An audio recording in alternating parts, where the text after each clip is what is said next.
5 ಪಾಲಿಕೆಯಾಗಿ ಮಾಡ್ತಾ ಇದ್ದೀವಿ. 5 ಪಾಲಿಕೆಯಾಗಿ ಮಾಡ್ತಾ ಇದ್ದೀವಿ.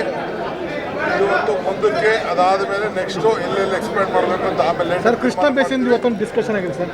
ಅದನ್ನು ನಾವು ರೈತರುಗಳನ್ನ ಕರೆದು ಚರ್ಚೆ ಮಾಡ್ತೀವಿ. ನಾವು ಬಡ ಜನತೆಗೋಸ್ಕರ ಅವರ ಬದುಕಿಗೋಸ್ಕರ ಕೊಟ್ಟಂಥ ಗ್ಯಾರಂಟಿಗಳು. ಕಾಂಗ್ರೆಸ್ ಸರ್ಕಾರ ಯಾವಾಗಲೂ ಕೂಡ ಬಡವರಿಗೋಸ್ಕರ ಜಮೀನು ಕೊಡಿರ್ಬೋದು, ಸೈಟ್ ಕೊಡಿರ್ಬೋದು, ಮನೆ ಕೊಡಿರ್ಬೋದು, ಪೆನ್ಷನ್ ಕೊಡೋದಿರ್ಬೋದು, ಮಕ್ಕಳಿಗೆ ಬಿಸಿ ಊಟ ಕೊಡೋದಿರ್ಬೋದು, ಎಲ್ಲ ಕೂಡ ಕಾರ್ಯಕ್ರಮಗಳನ್ನು ಕಾಂಗ್ರೆಸ್ ಪಕ್ಷ ಕೊಟ್ಕೊಂಡು ಬಂದಿದೆ. ಅದೇ ರೀತಿ ಈಗ 5 ಗ್ಯಾರಂಟಿ ಕೊಟ್ಟು ನಾವು ಕೊಟ್ಟ ಮೇಲೆ ನಮ್ಮ ಗ್ಯಾರಂಟಿಗಳನ್ನು ಪ್ರಧಾನಮಂತ್ರಿ ಆದಿಯಾಗಿ ಎಲ್ಲರೂ ಟೀಕೆ ಮಾಡಿದ್ರು. ಅದಾದ ಮೇಲೆ ಮಧ್ಯಪ್ರದೇಶದಲ್ಲಿ ಕೊಟ್ಟರು, ಮಹಾರಾಷ್ಟ್ರಲ್ಲಿ ಕೊಟ್ಟರು, ದೆಹಲಿಯಲ್ಲಿ ಕೊಟ್ಟರು, ಹರಿಯಾಣಲ್ಲಿ ಕೊಟ್ಟರು, ಬೇರೆ ಬೇರೆ ರಾಜ್ಯದಲ್ಲಿ ಕೊಟ್ಟರು, ಈಗ ಬಿಹಾರಲ್ಲೂ ಕೊಟ್ಟಿದ್ದಾರೆ.